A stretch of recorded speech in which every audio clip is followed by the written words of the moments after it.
আসসালামু আলাইকুম প্রিয় দর্শক শ্রোতা, সজীব টেলিকম থেকে আপনি কিভাবে অন্য কারো অ্যাকাউন্টে ব্যালেন্স ট্রান্সফার করবেন সেটাই আজকের এই ভিডিওতে আপনাদের সাথে শেয়ার করব। তো অবশ্যই ভিডিওটি শুরু থেকে শেষ পর্যন্ত দেখতে থাকুন। চলুন তাহলে ভিডিওটি শুরু করা যাক। তো শুরুতেই ব্যালেন্স ট্রান্সফার করার জন্য আমাদের এই ট্রান্সফার অপশনে ক্লিক করতে হবে। তারপর আপনি যে অ্যাকাউন্টে ব্যালেন্স ট্রান্সফার করতে চাচ্ছেন সে অ্যাকাউন্ট নাম্বারটা এখানের মধ্যে লিখে দিবেন। আমি যে অ্যাকাউন্টে ব্যালেন্স ট্রান্সফার করতে চাচ্ছি সে অ্যাকাউন্ট নাম্বারটা লিখে দিচ্ছি। তারপর নেক্সটে ক্লিক করতে হবে। এখানে দেখতে পাচ্ছেন আপনি কোন নাম্বারে ব্যালেন্স ট্রান্সফার করতেছেন এবং অ্যাকাউন্ট হোল্ডারের নাম কি সেটা কিন্তু আপনি এখান থেকে দেখতে পাবেন। তারপর অ্যামাউন্ট অপশনে ক্লিক করে আপনি কত টাকা ব্যালেন্স ট্রান্সফার করতে যাচ্ছেন সেটা এখানের মধ্যে লিখে দিবেন।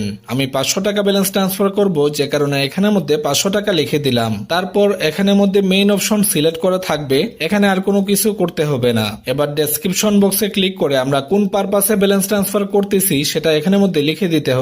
আমি বিজনেস পারপাসে ব্যালেন্স ট্রান্সফার করতেছি, যে কারণে এখানের মধ্যে বিজনেস লিখে দিলাম। এবার সবকিছু ঠিকঠাক থাকলে আপনি আপনার অ্যাকাউন্টের 4 সংখ্যার পিন নাম্বার দিয়ে কনফার্মে ক্লিক করে দিবেন। আমি আমার অ্যাকাউন্টের 4 সংখ্যার পিন নাম্বার দিয়ে কনফার্মে ক্লিক করে দিচ্ছি। তো কনফার্মে ক্লিক করে দেওয়ার সাথে সাথে কিন্তু আমাদের ব্যালেন্সটা ট্রান্সফার হয়ে গেছে। উপরে দেখতে পাচ্ছেন একটা নোটিফিকেশন চলে আসছে। এবার আপনি যদি এই লেনদেনের হিস্টোরি দেখতে চান সেক্ষেত্রে চলে যাবেন হিস্টোরি অপশনের মধ্যে। তারপর পেমেন্ট অপশনে ক্লিক করে দিবেন। তো এখানে দেখতে পাচ্ছেন আমরা কোন অ্যাকাউন্টে ব্যালেন্স ট্রান্সফার করছি, কত টাকা ব্যালেন্স ট্রান্সফার করছি এবং ব্যালেন্স ট্রান্সফার করার পরে আমাদের অ্যাকাউন্টে কত টাকা অবশিষ্ট রয়ে গেছে সেটা কিন্তু এখান থেকে ক্লিয়ারলি দেখতে পাবেন। তো এভাবে আপনি খুব সহজে সজীব টেলিকম থেকে যে কারো অ্যাকাউন্টে ব্যালেন্স ট্রান্সফার করতে পারবেন। আপনারা অনেকেই আমাদের ইনবক্স থেকে সরাসরি প্যাকেজ কিনে থাকেন। আপনাদের এই সিস্টেমটা জানা থাকলে আপনি খুব সহজেই মূল্য পরিশোধ করতে পারবেন। তো ভিডিওটা ভালো লাগলে অবশ্যই লাইক কমেন্ট শেয়ার করবেন এবং আপনাদের বন্ধুদের সাথেও শেয়ার করে দিবেন। সবার সুস্বাস্থ্য কামনা করে আজকের মতো বিদায় নিচ্ছি।